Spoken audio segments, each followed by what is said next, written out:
Okay, so let us start the second lecture by Ben Yoshida. Okay, thank you very much. So yeah, we have studied the operator growth and so on, and out of time ordered correlators. But we actually didn't study any kind of example of scrambling systems, and the simplest but perhaps the strongest form of the scrambling time evolution is given by Hall random unitary operator. So so in this lecture I will discuss Hall randomness. So let me say that this lecture is probably the most quantum info oriented one. That is maybe you have seen this formula that is the integral over unitary group. That is, well, you integrate over all unitaries. Here unitary is given by uij with ij and so on. And then, well, these are the formulas and then useful. And then sometimes you look at these tables and then do the calculations and then get your answer for Hall random unitaries. But today I want to derive this formula from the beginning. That is what we are going to do. So in the end, you can forget about all the derivations and use this formula, but it's actually, it would be nice to know how to derive these things. So let me begin by somehow motivating what is Hall randomness.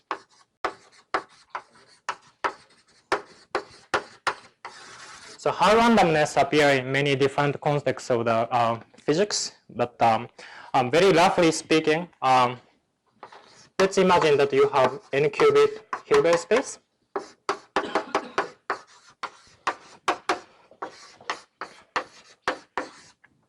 Which is, of course, 2 to the n dimensional Hilbert space. And imagine that all the possible unitary operator, like set of all the unitary operator that could exist in this Hilbert space. Well, of course, there are many such operators, identity operators, Pauli operators, or any time evolution by Hamiltonian fits in this category. Now, if you think about this unitary operator, and then let's say list all of them, then pick one of them at random.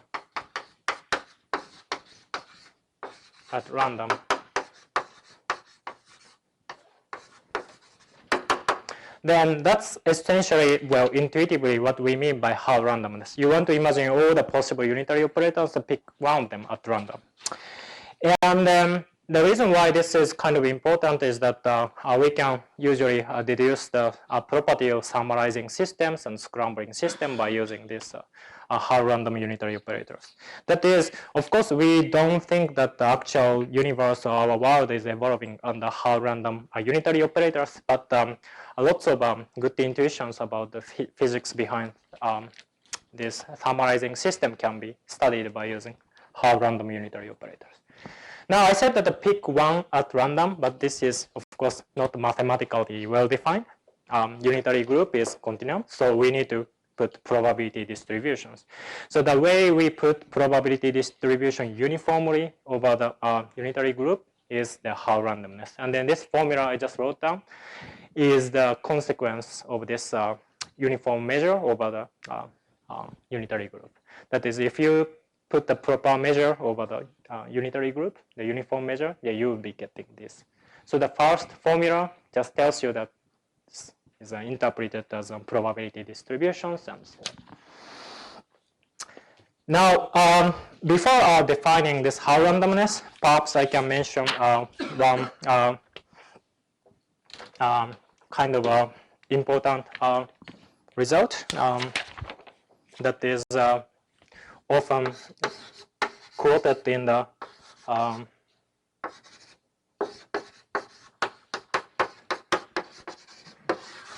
black hole physics context. So imagine that you have a Hilbert space that factorizes into two parts, A and B. And then we will consider a quantum state,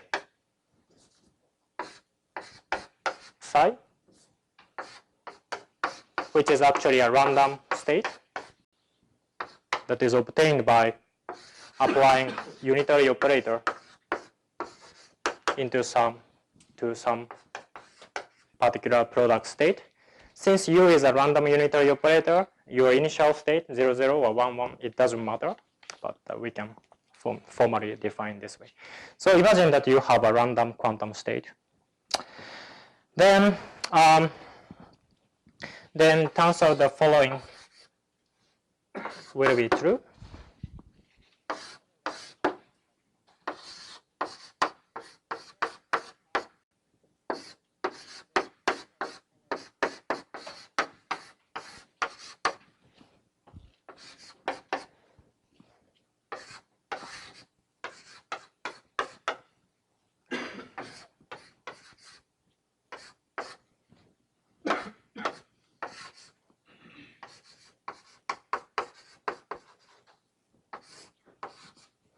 Okay.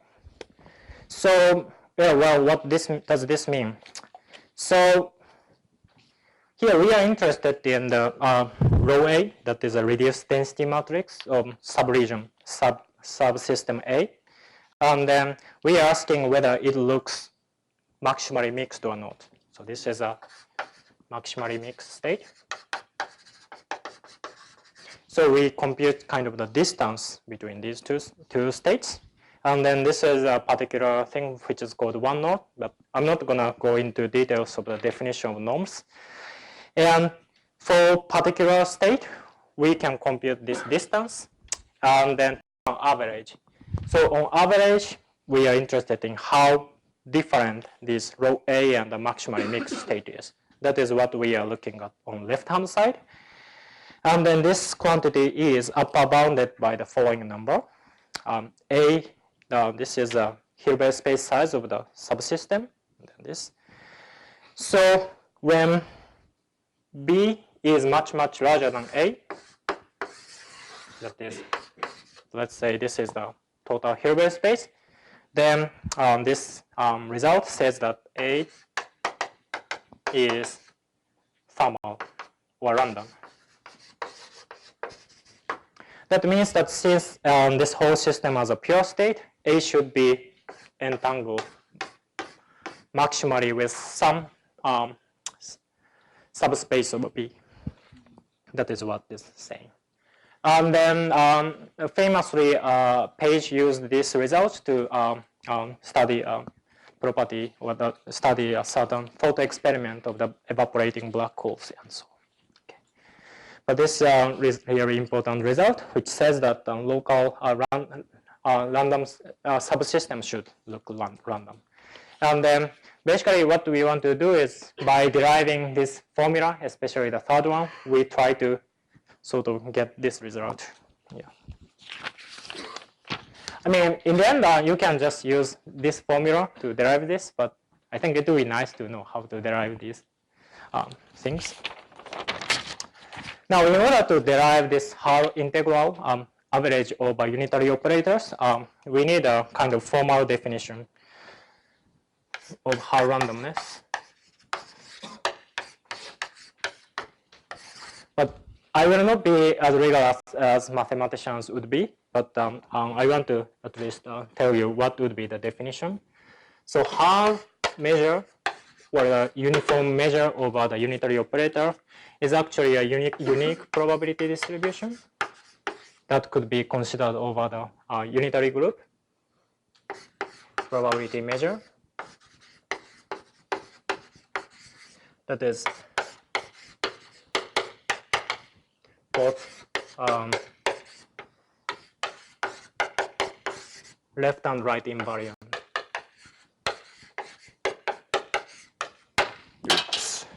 by which I mean the following.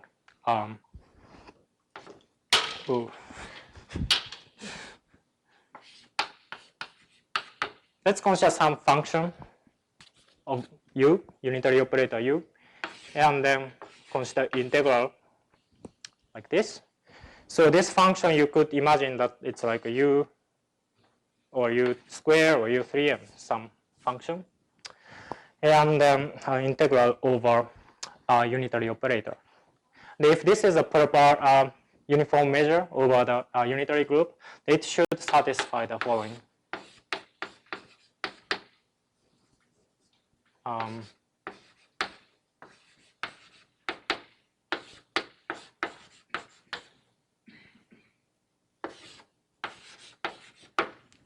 Okay, so that is I shift the unitary operator here by applying some other unitary operator v. Then apply it on left-hand side or right-hand side. Then this should be true for all possible unitary operator on v. Okay. So this is the formal definition of Hall randomness. But all this says that Hall random unitary measure, the probability measure, should be basis independent. That is, well, you have some probability measure and then you apply unitary transformation to it, or apply unitary from left or right, and then still the measure should look the same. So that's all it says. So the important point is basis independent. Now it turns out this definition is enough to derive these nice formulas, but in order to derive this formula, I need to rely on some mathematical theorem, which is called Schur-Weil duality. So I actually don't know why it is called duality. It's very different from duality in ADS-CFT or something like that. But anyway, so let me explain the statement of this theorem or Schur-Weil duality. So here we are interested in a unitary operator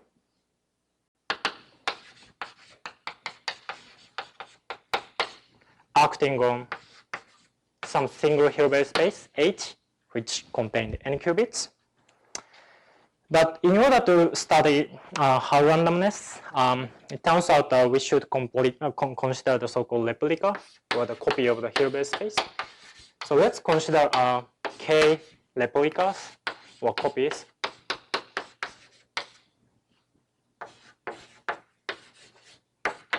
The same Hilbert space. So we are considering h to the k.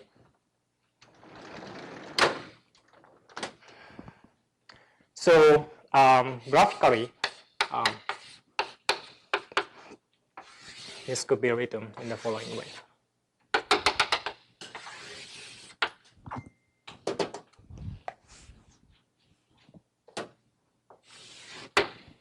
So this is my first system, second system, and then there is a case systems.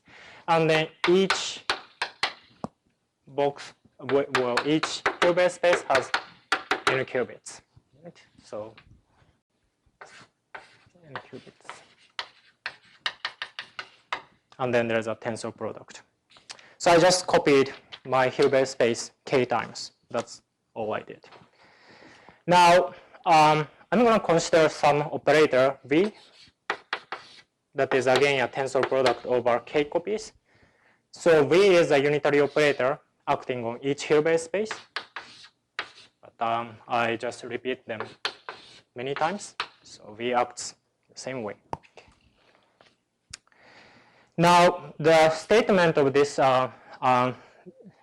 this Schur-Weil duality goes like this. Let's consider A as an operator.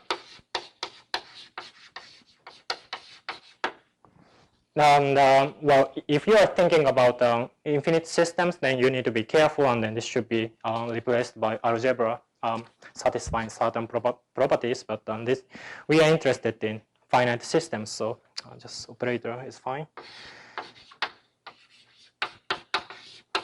So I'm going to consider A as an operator, arbitrary operator, acting on the whole Hilbert space, k copies of the Hilbert space. And then now the statement would be the following. Suppose that A commute with this V operator, that is a tensor product of the same operator at every Hilbert space. And let's say this is true for all possible V. V is a unitary operator. Then this statement is same as saying that A, the operator we are interested in, can be written as a linear combination. So she is some complex number here in our cases times permutation operator.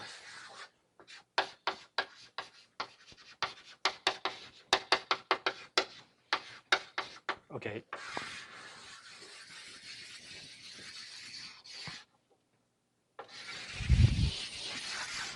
Okay, so this is essentially the statement of a sure-while duality. And then, so in this lecture, I'm not super rigorous about what it means by operators and so on, but this is roughly the statement. What does the permutation operator W do? Okay, yeah, I'll do the example. Right. So let's do the example.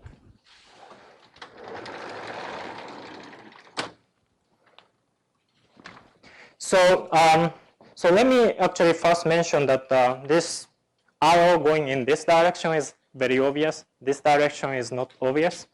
And then, but let's do this with examples.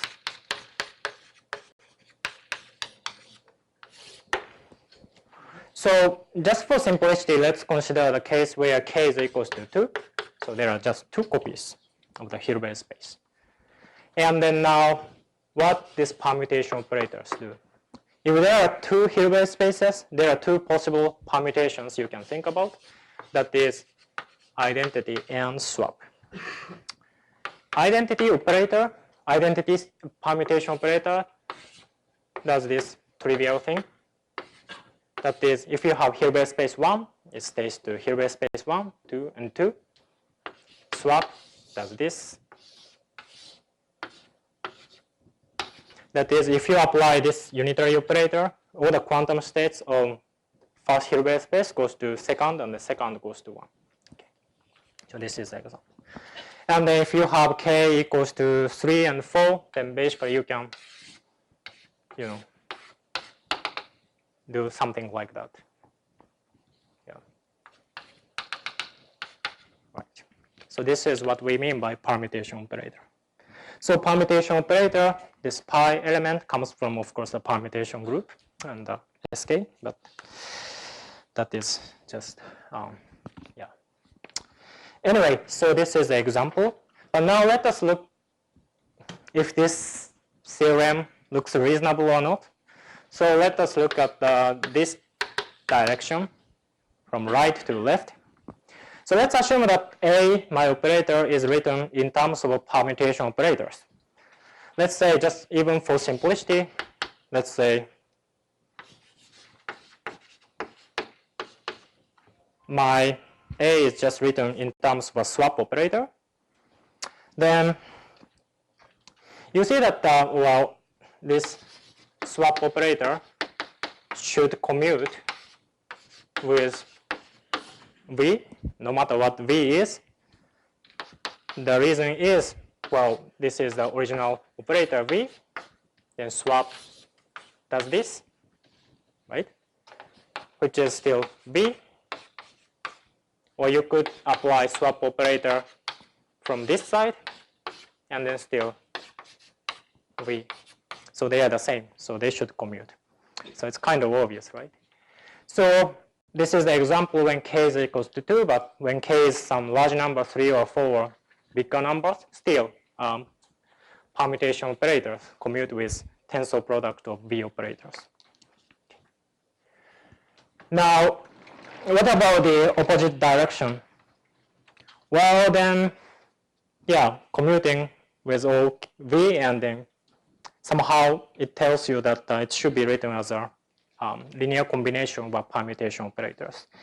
And this is not something easy to prove, and actually the only proof I know uses a W commutant theorem to prove this, but that I feel it's kind of overkill to use double commutant theorem to prove this. But anyhow, this is some result mathematicians have, well, maybe sure or while proved. So let's trust it. Anyway, so let's trust it. And sorry, should be related, right? Yeah. It's almost the same. It's like Schur's theorem says if you commute with, tells you what happens if you commute with everything. This is what tells you what happens if you commute with all single site operations. Yeah. So then kind of if you commute with all single site operations, then Right. what's left is kind of just moving the sites around. That's the intuitions, and then if you want to formally prove it, you can use the double commutant because commutant of commutant same and so on. But yeah, it's just. So I think we now believe the result. Anyway. So, okay, so this is a Schur-Weil duality. Now, this is very useful to derive that kind of formula. So let me do that, and then, well, okay, so I think I can keep only this.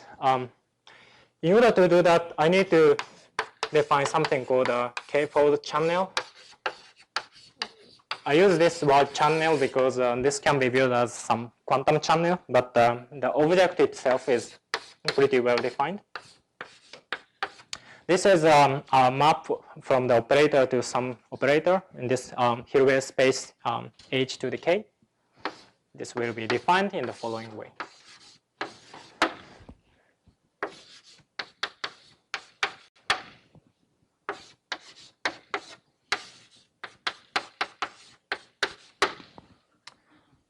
Or graphically, it's always used to, it's nice to draw things.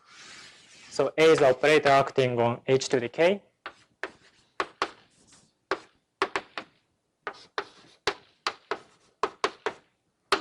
So this is the object we are interested in. And then if we are able to characterize and find how this transformation would work, then in principle you can derive these kind of things. So one is the case where k is equals to 0. Then second one is the k is equals to 1. Then third one, k is equals to 2. And then 3, 4, and so on can be derived by studying this object. Now, one immediate observation starting from this definition is that it's actually, you could just, because of the basis independence of the Haar random unitary, we could just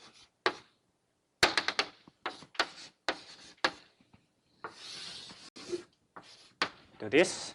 That is, you conjugate the order outcome by using this tensor product of V.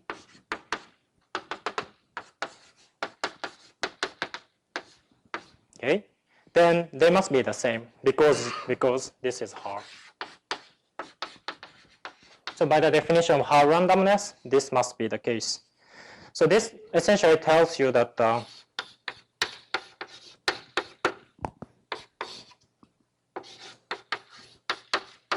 my outcome, this guy, should be commuting with all the possible unitary operators. Okay. Now, if this is the case, we can use this theorem to show that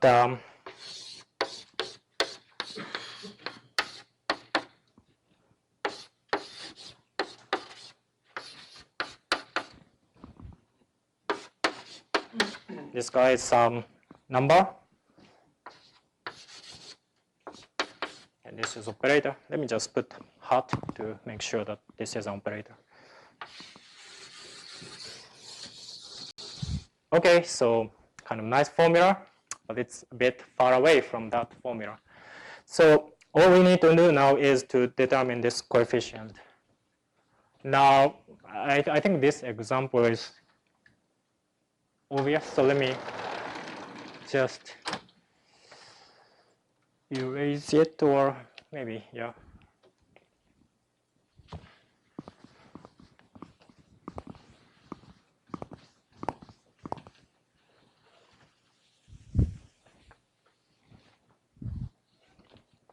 So let's find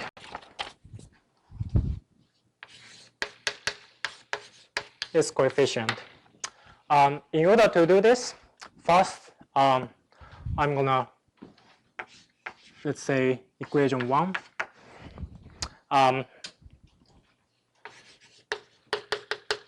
Multiply or act another permutation operator to the equation 1, and then take the trace.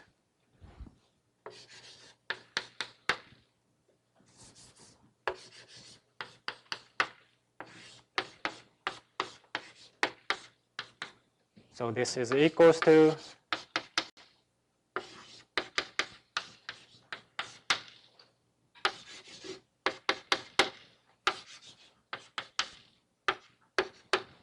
this one.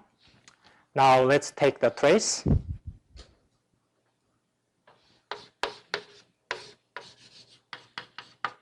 Or maybe I don't need to write this again, but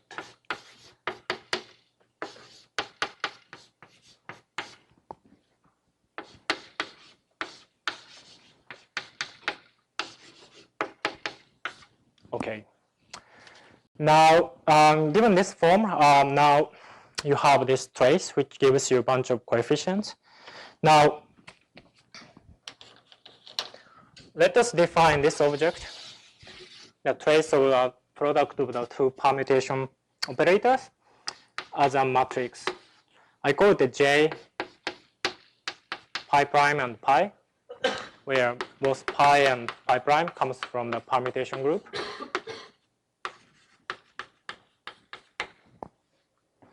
Then with this form, actually, you can solve for the alpha explicitly in the following way.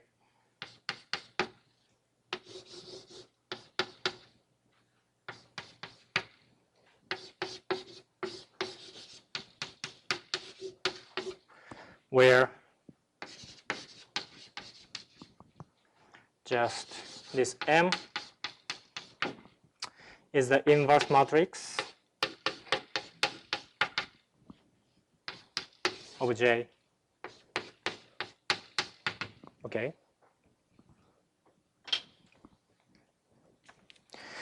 So because I have solved for alpha, maybe it's better to write down the final outcome.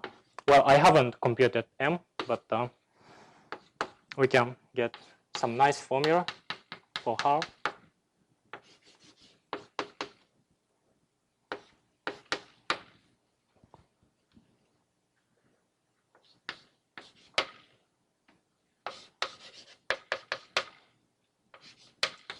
Times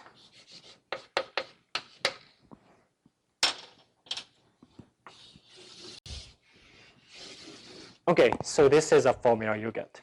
And then if you look at this formula, which I haven't solved for M, but would really look very similar to these formulas, I believe, right?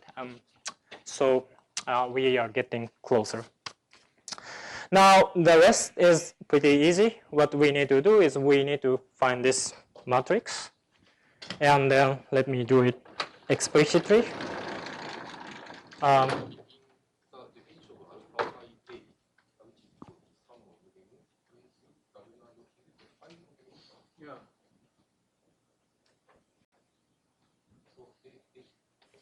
A sub pi of A is equal to sum of pi prime and M pi prime trace W pi prime, and this A isn't phi of A? Sorry, is it what? A, not A, but phi of There's A. a step missing that you have to show that phi of A can be replaced by A. Phi of A can be replaced. Oh,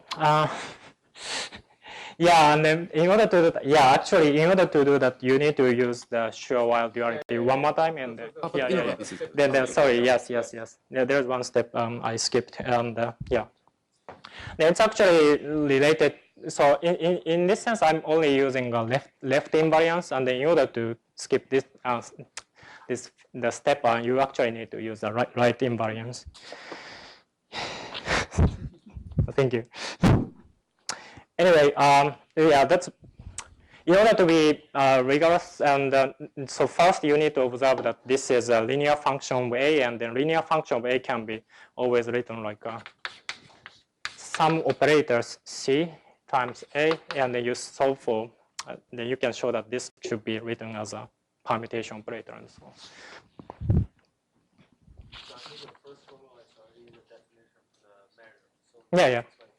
Yeah, so let's derive the second one.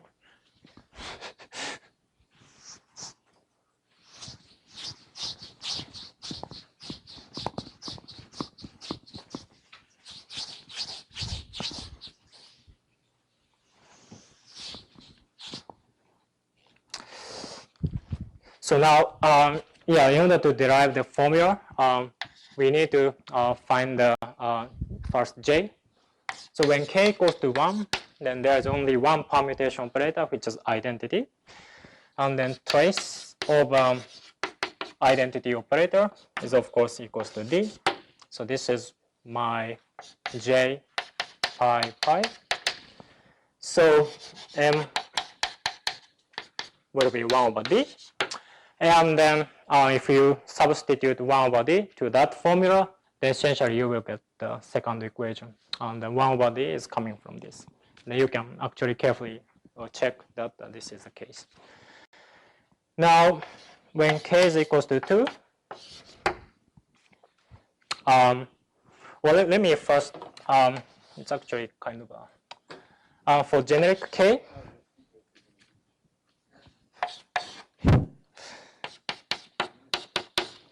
this J pi prime and pi is equals to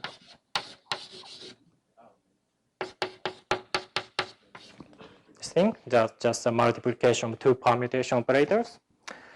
And this is just graphically pretty easy to solve. So for example, if my W permutation operator does something like this,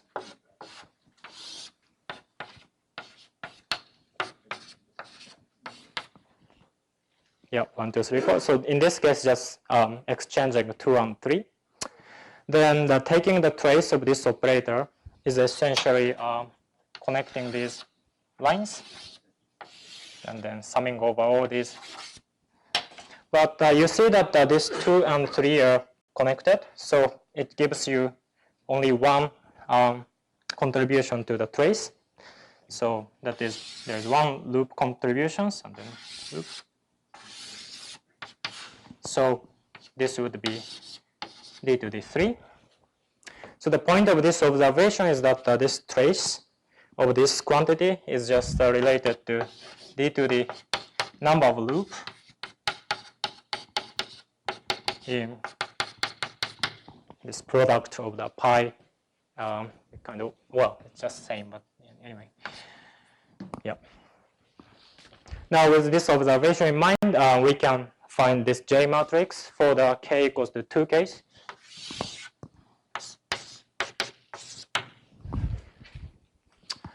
And so how does it work?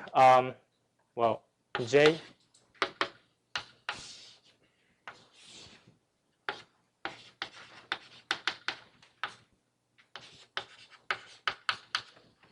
and then product of identity operator is still identity operator, and then it has 2 loops. So this should be D squared. But if I have swap operator, then this becomes 1 loop. So it should be D. And then repeating this exercise, you get this. All right, so this is the J matrix. Now consider the inverse, and then inverse can be obtained, and then it looks like this, I believe.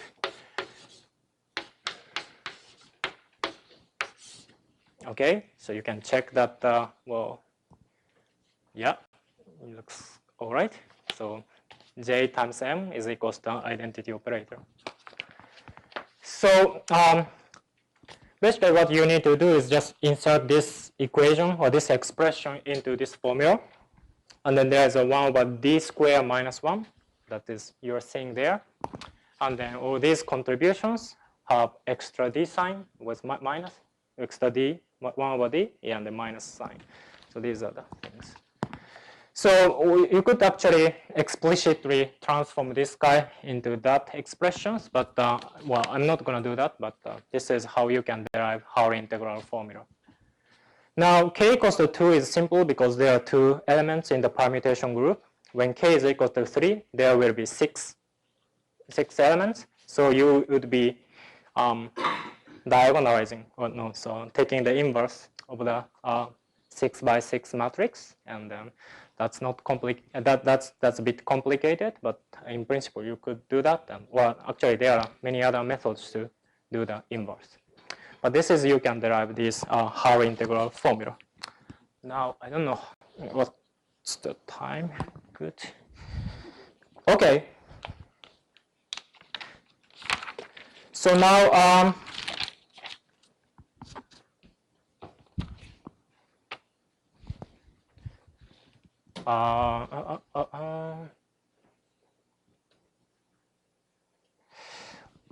okay.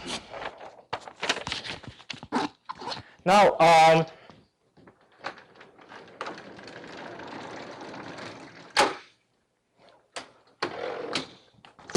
sorry.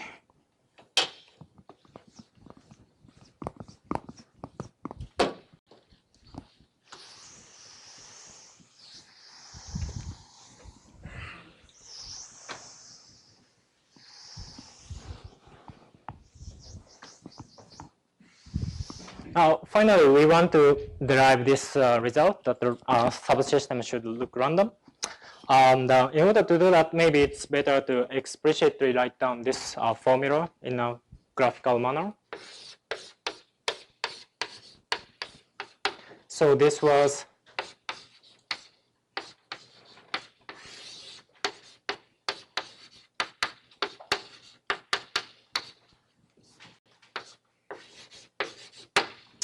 yes, the integral over u, and then if I just explicitly write down the result,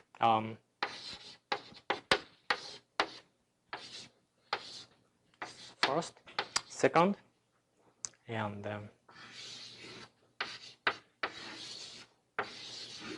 so this means that I'm taking the trace in the normal way.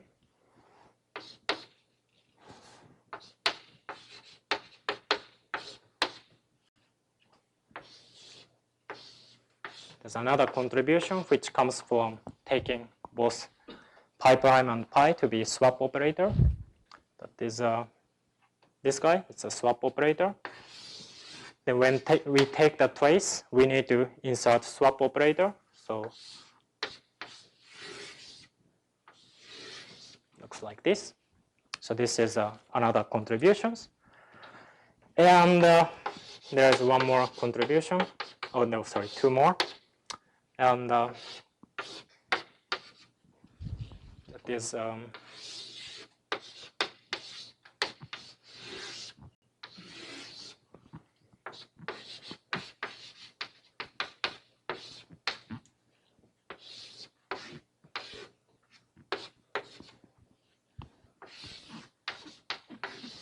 trace.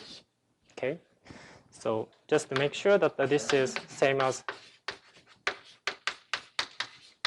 then this is the trace of A. Okay, so this is the explicit form of the result. And it turns out that in many applications, there are some examples, but in many examples, these 2 terms can be neglected because it's suppressed by D, which is exponentially big. And it turns out in the calculation of this random subsystem, we only need to look at these two parts.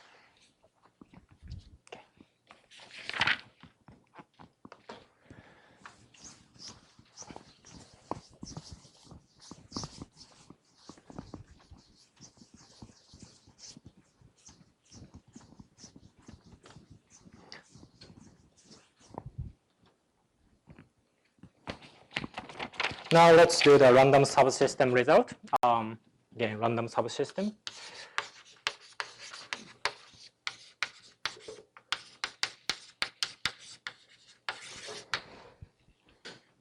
So let's again, psi was defined as u times, well, any quantum state, let's say O0 state.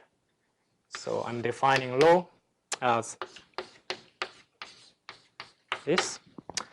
And now, in order to show that this local subsystem looks somehow, I'm going to compute what is called the Rényi-2 entropy.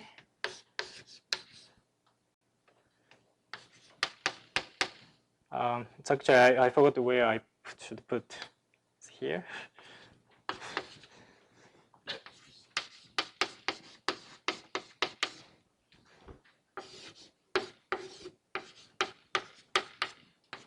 Which is defined in the following manner.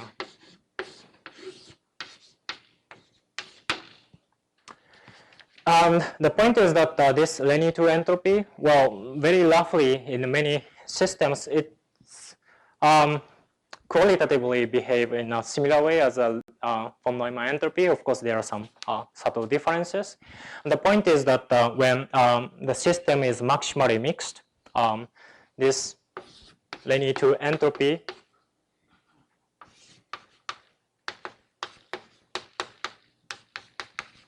then Rényi-2 entropy would be maximal in a way that von Neumann entropy is also maximal for such a state. So we are interested in whether Rényi-2 entropy approaches to the maximal value or not in the random subsystem. So we are going to compute this quantity explicitly. The reason why we are going to compute this quantity is because, well, von Neumann entropy has log factors, which is not easy to compute. Whereas this Rényi-2 entropy, you have square, which is something you can actually compute. So that's the reason. Okay. Now let us write down rho graphically. So there is a unitary operator that acts on zero state. I have two indices that explains A subsystem and B subsystems. And here remember that A is smaller than B, and then we are interested in whether A subsystem looks thermal or random or not. I put the same thing here.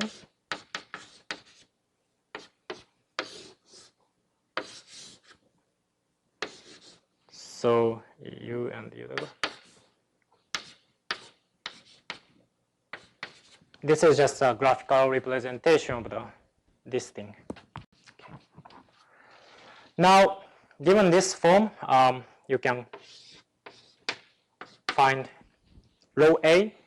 That is, you need to trace out B degree of freedom.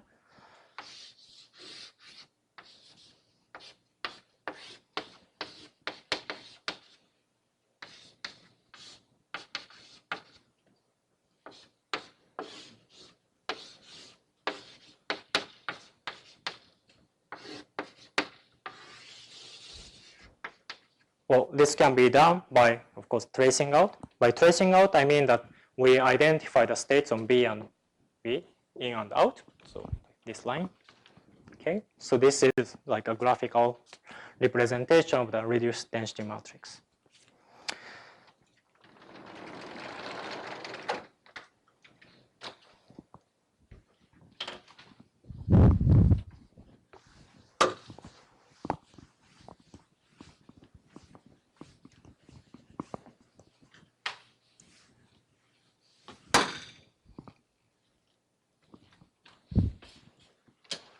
Now let's compute trace rho A square.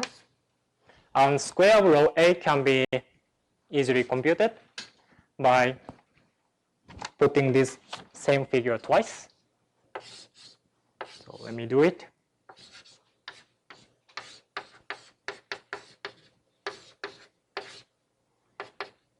I'm gonna drop this to the end. So this was row, and then let me put another row here.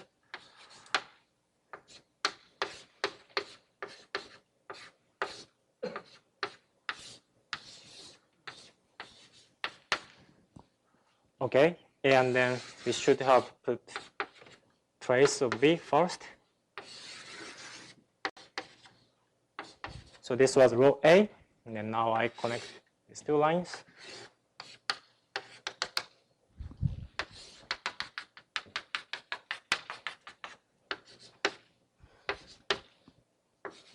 So that is each part, this part,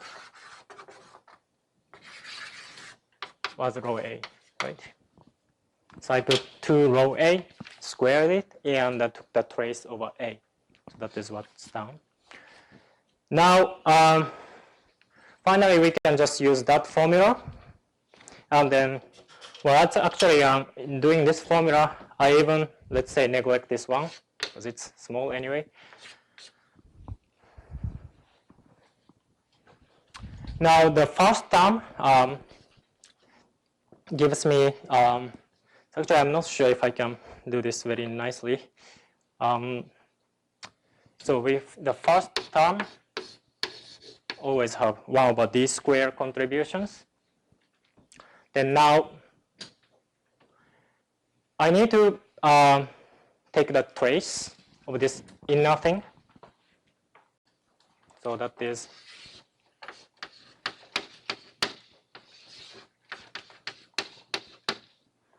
right. So the trace of A part, so A, sorry for the bad notation, A is this guy and this guy. So this gives me 1, so that is kind of trivial. Now this identity operator, basically you need to connect these lines. Excuse me. I thought that when you derive this, you assume that each line represents fundamental representation in unit. Each line, yes. So it's actually like A and B. So maybe I should put A1, B1, and then A2, B2 in a sense that this is first copy of the system, and then. So do you agree that these are for fundamental representations? Yes, fundamental. It's 1 and 2 are just a level of my Hilbert space. There are 2 copies of the Hilbert space. Fundamental representation. I don't know what you mean by fundamental representation. Don't you assume the dimension of the Hilbert space when you determine the coefficients? To assume the Hilbert space. So here in that formula, my Hilbert Yeah, space in that is, formula here, do you assume that dimension of Hilbert space is D? Yes. So that's what I meant by fundamental representation. Oh, okay. Here, A and B are in arbitrary representation, right? Yes, so So arbitrary you cannot subsystems. immediately use this one with the same coefficient, no? Yes, in a sense that U acts on my Hilbert space that that includes both A and B. Do you agree that these formulas are valid only for fundamental representations? I think he's splitting up the indices. Yes, so that's what I mean by A1 and A2. So Assuming you could octave just assume that this line, which is 2 to the n qubit Hilbert space, I can split into 2 parts, A1 and B1. Oh, I could split into A2 and B2, and I could just assume that there is an identity operator running A1, B1. Okay, and so on. but then in that case, aren't coefficients different? No, the coefficient itself is the same. This is the identity operator acting on the whole Hilbert space. So like I, But A, then you have B, which can be, yeah, right. yeah. Yeah, maybe I should have, yeah. So in order to directly use that formula, actually, I need to bring this figure here, which maybe I could do.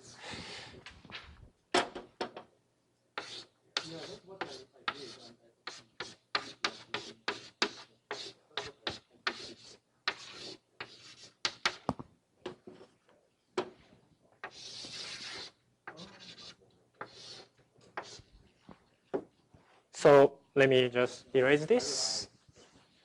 And then this line will be connected here. Right. So now this part is defined on my Hilbert space 1. This part is defined on my Hilbert space 2. And then Hilbert space 1 is split into two parts. A1 times B1. And then this is split into B2. Okay. Now you have U dagger, U dagger, so the same form. And then this part is my A operator, so it's, yeah, sorry for the bad notations. Now you can just use that decomposition. And then now let's look at the first term. So 1 over d squared is always there. Now in the first term, I have identity operator and the trace of A. Trace of A is trace of this object, which is just a trace of pure state, which is 1. So we can just neglect it. Then now this identity operator, so which means that I should replace U with identity operator. So I just connect this line, and then this line, and this line. Then now it's a bit complicated, but you can follow the line. So first you find that one loop that is running on B, B2. There's another loop, B, and there's one big loop which goes like this. Okay, so it's a loop on A. So if we deform these loops, then you get a loop on A, loop on B, and loop on B. Okay. Now each loop contributes to the Hilbert space dimension of the local Hilbert space. So this. So this contribution would look like this. Okay.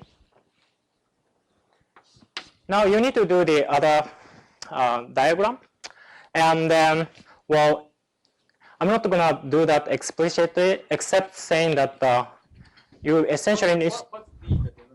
D is the total Hilbert space dimension, so it's a 2 to the n, and then D will be equals to, yes.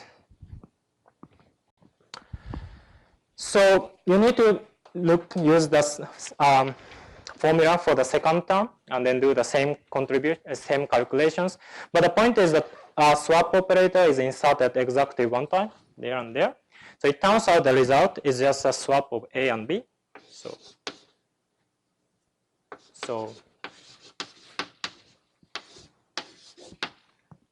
Sorry, D square, I'm sorry. Okay. So this will be the result you would be getting. To be precise, I should be, well, it's not precise, but okay. So the outcome would look like 1 over, because D is equals to dA dB. Okay. So this is a result you'll be getting. Now, I need a bit of space, just a little bit to be fine.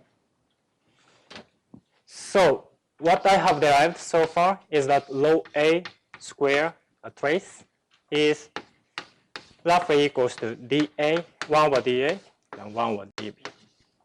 When D is much bigger than A, this is small, and maybe you can explicitly do this. Okay. Then this term sort of goes away when B is much bigger than A. So the Renyi-2 entropy of the region A reaches maximal value. That is roughly equals to log 2 of the dA. Okay. So this is the reason why the local subsystem should look random.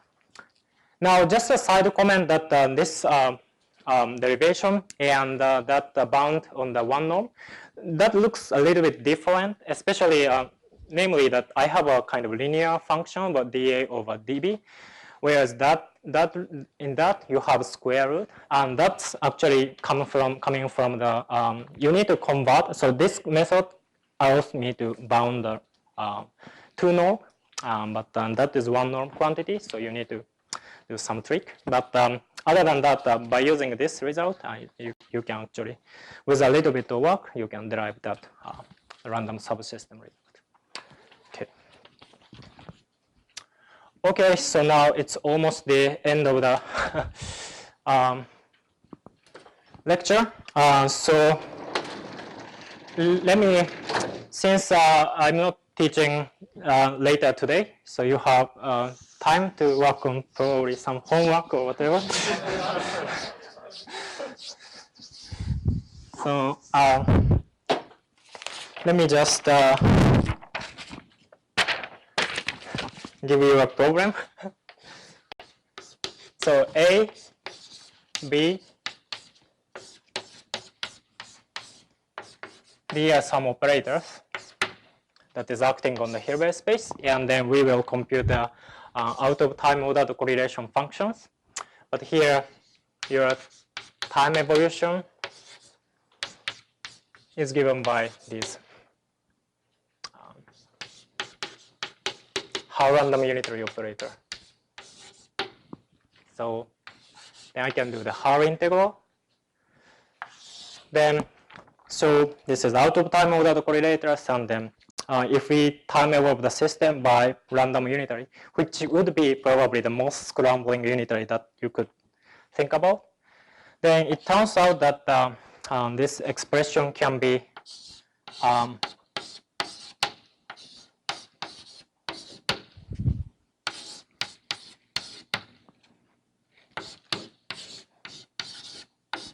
written like this.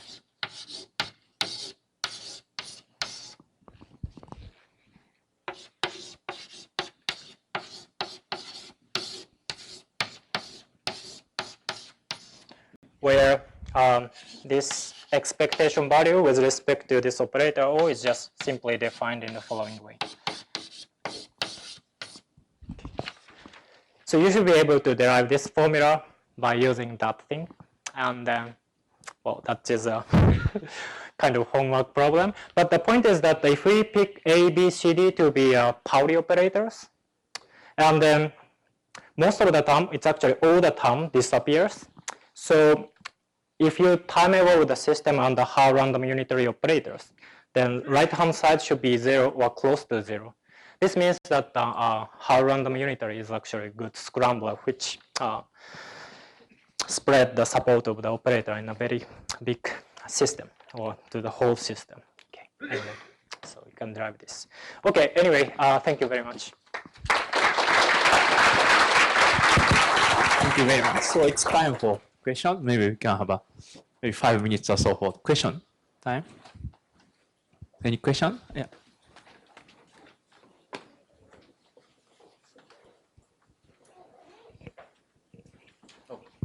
Thanks. I think just a comment or maybe a question.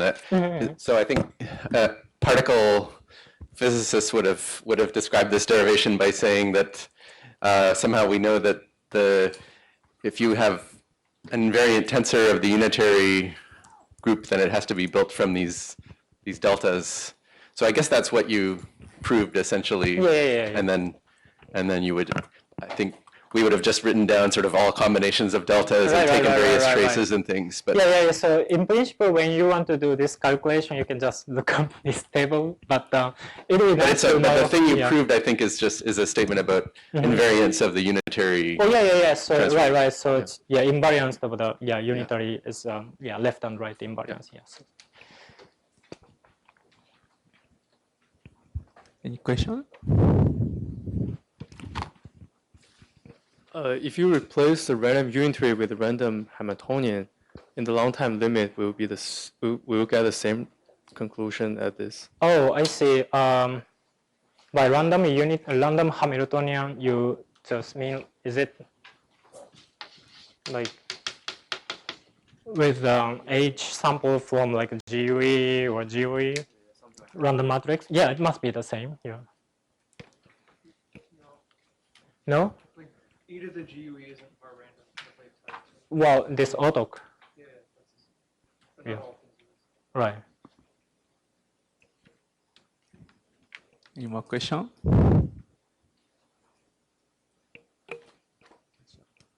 Yeah, so yeah, just to make sure, so integration of a random Hamiltonian is not same as integration of a unitary group, but when it comes to scrambling and so on, yeah, it's you have the same asymptotic formula. There is a correction to this, and then that you would see, but So in this, so in this random subsystem result, you already know that subsystem of a random state is close to maximally mixed state, so which means entanglement is almost high. So I don't see the point of directly calculating linear entropy. Well, the point was that, well, yeah, this is a well-known result, but it would be nice to derive this result, right? Oh. And I haven't really reached to the result, but once you know that trace row A square is very close to the lowest value, then it's easy to go from here to there.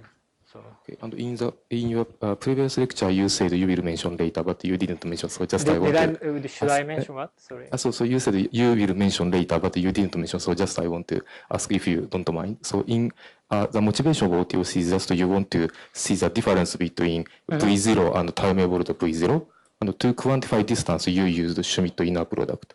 But maybe instead of that you can use diamond norm or L1 norm or something like that. So what's the motivation of considering this specific distance measure? Which distance measure? To quantify V0, to quantify distance between V0 and time evolved V0. So your measure is just inner product between operator V0 and time evolved V0, but maybe you can use some another distance measure instead of this inner product. Right. So distance measure for like diamond norm. These kind of things? Or No, OTOC stuff. OTOC stuff. So means, to mention. Right. So you mean maybe this is experimentally easy to measure or something like that. So I mean, maybe usually if you want to see the OTOC is a correlator, so we really cannot